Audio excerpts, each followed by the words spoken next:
दोस्तों, अगर आप इस साल शादी ब्याह त्यौहार या निवेश के लिए सोना या चांदी खरीदने की सोच रहे थे तो आपके पैर तले ज़मीन खिसकने वाली है।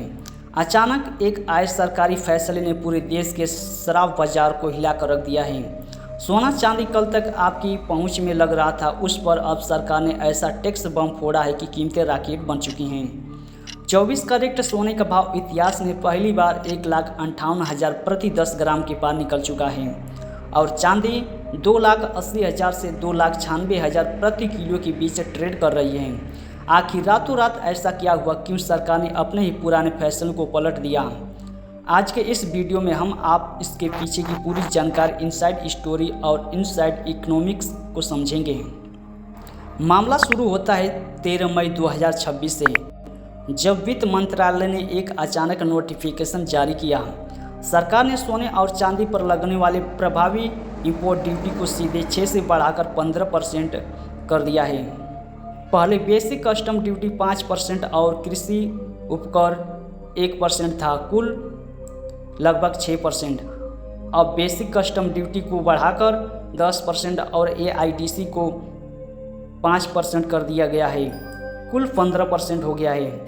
यानी टैक्स में सीधे 2.5 गुने की बढ़ोतरी है। इसका सीधा मतलब यह हुआ कि अगर आप पहले 1 लाख के सोने पर आपको 6,000 टैक्स देना पड़ता था, तो अब उसी सोने पर आपको 15,000 एक्स्ट्रा टैक्स देना होगा।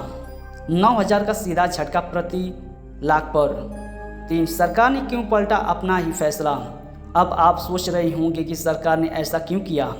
यदि करिए बजट 2024 जब सरकार ने तस्करी को रोकने के लिए टैक्स को 15 से घटाकर 6 पे किया था, तो फिर 2026 में वापस 15% टैक्स क्यों?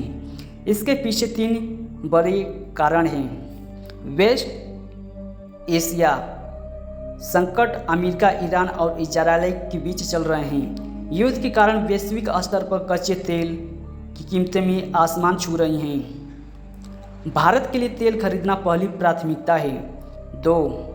डॉलर का भारी नुकसान। भारत अपनी ज़रूरत का 90% से ज़्यादा सोना विदेशों से डॉलर देकर खरीदता है। साल 2025 से साल 2026 में भारत ने रिकॉर्ड 71.98 अरब डॉलर सिर्फ सोने की आयात पर खर्च कर दिए हैं। इससे देश का विदेशी मुद्रा भंडार तेज़ी से खाली हो रहा था। 3. रुपये को बचाना। जब डॉलर देश से बाहर जाता है तो भारतीय रुपया कमज़ोर होता है। ट्रेड डेफिसिट को काबू में रखने के लिए सरकार को गैर जरूरी चीज़ों से जैसे सोने के आयात पर लगाम लगानी पड़ती है। 4. मोदी अपील की और ज्वेलर्स की टेंशन। इस कड़े फैसले से ठीक 2 दिन पहले प्रधानमंत्री नरेंद्र मोदी ने खुद देश की जनता से एक भावुक अपील की थी। उन्होंने कहा था कि वैश्विक अनिश्चितताओं को देखते हुए देश हित में नागरिक कम से कम 1 साल तक सोने की खरीदारी और गैर जरूरी विदेश यात्राओं को टाल दें।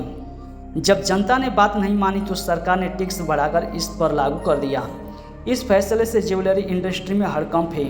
तनिष्क, कल्याण ज्वेलर्स और मालाबार गोल्ड जैसे ब्रांड्स के शेयर गिर गए हैं। ज्वेलर्स का मानना है कि इतनी भारी ड्यूटी से एक बार फिर गोल्ड स्मगलिंग और केस में होने वाले अवैध ब्लैक मार्केट को लेन देन को बढ़ावा मिल सकता है। 5. आम जनता और निवेशकों पर क्या असर होगा? अगर आप ग्राहक हैं तो अब आपको शादी की ज्वेलरी के लिए भारी भरकम मेकिंग चार्ज और 3% GST के साथ बहुत ही ज़्यादा जेब ढीली करनी होगी। लोग अब भारी गहनों की जगह हल्के डिजाइन या पुराने सोने को बदलवा कर काम चला रहे हैं। वही निवेशकों के लिए एक्सपोर्ट का कहना है कि फिजिकल सोना खरीदने की बजाय डिजिटल गोल्ड ETF या सॉवरेन गोल्ड बॉन्ड में निवेश करना ज़्यादा फायदेमंद हो सकता है, क्योंकि वहां मेकिंग चार्ज और शुद्धता का झंझट नहीं होता।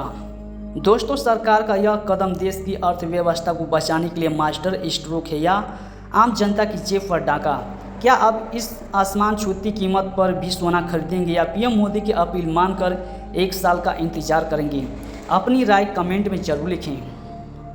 अगर यह जानकारी देश हित और आपके काम की लगी है तो वीडियो को लाइक करें, दोस्तों के साथ शेयर करें और हमारे चैनल को सब्सक्राइब करना बिल्कुल ना भूलें। जय हिंद, जय भारत।